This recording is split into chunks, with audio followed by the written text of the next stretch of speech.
Welcome to G Fun Facts Online. Imagine controlling your computer with just a thought. Sending a text message without lifting a finger. Playing a video game using only your mind. This isn't a scene from a science fiction movie. It's the rapidly emerging reality of brain-computer interfaces, or BCIs. This technology is blurring the line between the human mind and the digital world, promising to restore lost abilities and even augment our own, redefining the very horizons of human potential. Today, we're going to unlock the brain's code and explore how this incredible technology is already changing the world. At its heart, a brain-computer interface is a direct communication pathway between your brain and an external device. It completely bypasses the body's normal network of nerves and muscles. This is possible because every single thing you think, feel, or intend to do generates tiny, measurable electrical signals in your brain. Billions of neurons firing create a complex electrical symphony. BCIs are designed to listen to that symphony, pick out specific notes, and translate them into commands a computer can understand. The entire process happens in 4 key stages. First is signal acquisition. This is where sensors capture the brain's electrical activity. Second is signal processing. Raw brain signals are noisy. Sophisticated algorithms, often using artificial intelligence, clean up the data, filter out the background noise, and identify the important patterns. Think of it like a sound engineer isolating a single voice in a crowded room. Third is signal translation. This is the magic step where the processed signals are converted into specific commands, like move cursor left or select letter A. And finally, device output and feedback. The device, whether it's a computer cursor or a robotic arm, executes the command. The system then provides feedback to you, the user, helping you learn and refine your control over the interface. There are 2 main flavors of BCI, and they're distinguished by how they acquire those brain signals. The first type is invasive BCIs. These require surgery to place electrodes directly onto the surface of the brain, or even into the brain tissue itself. The advantage here is incredible precision. Being so close to the neurons allows these systems to pick up very clear, high-resolution signals. This is what enables fine-tuned control over complex devices. Companies like Elon Musk's Neuralink are pioneers in developing these advanced, surgically implanted devices. The second, and much more common type, is non-invasive BCIs. These are devices you can wear, like a headset or a cap fitted with sensors. The most common technology is called electroencephalography, or EEG. These sensors record brain activity from outside the skull. The obvious benefits are that they are far safer and more accessible, no surgery required. However, the skull, skin, and hair act as a barrier, which can make the signals they capture noisier and less precise. Companies like Emotiv and Neurable are making these wearable BCIs popular for a whole range of applications we'll touch on later. But the most profound impact of BCI technology, by far, has been in the medical field. For people who have lost the ability to move or speak due to paralysis, stroke, or diseases like ALS, BCIs are offering a level of autonomy that was once thought impossible. They are literally giving a voice to the voiceless.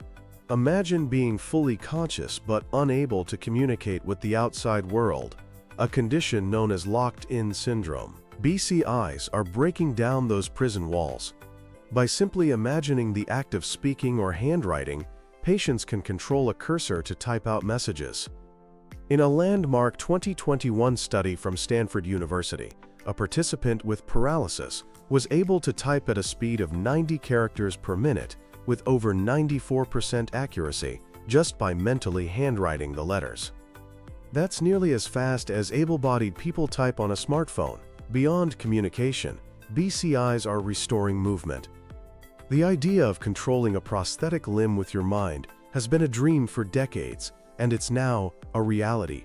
Paralyzed individuals are learning to control robotic arms and even their own reanimated limbs with astonishing precision. One of the most inspiring stories is that of Ian Burhalsert. After a diving accident left him paralyzed from the chest down, Ian became the first person to have a BCI implanted that could restore movement to his own hand. The implant read the neural signals from his brain associated with his intention to move. A computer then decoded those signals and used them to stimulate the muscles in his forearm, bypassing the spinal cord injury. With training, Ian regained the ability to pick up objects, stir a drink, and even play a video game. He once said, "I saw my hand move, and that was all I needed to know. I was ready to risk it all for something that may or may not work." His journey has been a monumental success, not just for him, but for the entire field of neuroscience. More recently, the world was introduced to Noland Arbaugh, the first human to receive Neuralink's brain implant. Noland was paralyzed from the shoulders down after a diving accident 8 years ago. In a live stream broadcast by Neuralink, he demonstrated how he could now play online chess and the video game Civilization just by thinking. He described the experience of learning to use the cursor as being like using the Force from Star Wars. He said the surgery was super easy and that he was released from the hospital a day later with no cognitive impairments. These stories are not just medical case studies. They are powerful testaments to the restorative power of this technology. While restoring lost function is a noble and life-changing goal, it's only the beginning. The next frontier for BCIs is human augmentation, using this technology to enhance the abilities of healthy individuals. This is where science fiction truly starts to become science fact, and it's happening faster than you might think. Non-invasive BCIs are already available as consumer gadgets. For example, companies like Neurable have developed headphones with integrated EEG sensors. These headphones can track your focus levels throughout the day, providing subtle feedback to help you recognize when you're distracted and get back on task. Another device, the Focus Calm headband, uses games and neurofeedback to train your brain for better concentration and stress reduction. There are also devices aimed at mental wellness. The Muse S headband uses real-time brainwave feedback to guide you into a state of deep meditation. It plays calming weather sounds that get quieter as your mind becomes more still, and louder if you get distracted, gently guiding you back to a state of calm. It can even track your sleep stages to help you optimize your rest. The gaming industry is also jumping in. Imagine playing a game where your character reacts to your actual emotional state, or where you can cast a spell just by concentrating on it. Companies like Emotive are developing headsets that can translate a player's feelings and thoughts into in-game actions, creating a new level of immersion. These gadgets are just the first wave. Looking further into the future, the concepts become even more mind-bending. Researchers are seriously exploring the possibility of direct brain-to-brain communication. The idea of telepathy, transmitting thoughts directly from one person to another without language, is now a theoretical possibility being investigated in labs.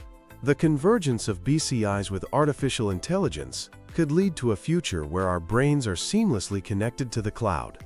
Imagine being able to learn a new skill almost instantly, or accessing vast amounts of information with a single thought, assisted by an AI coprocessor working in tandem with your own mind. This technology could also revolutionize virtual and augmented reality.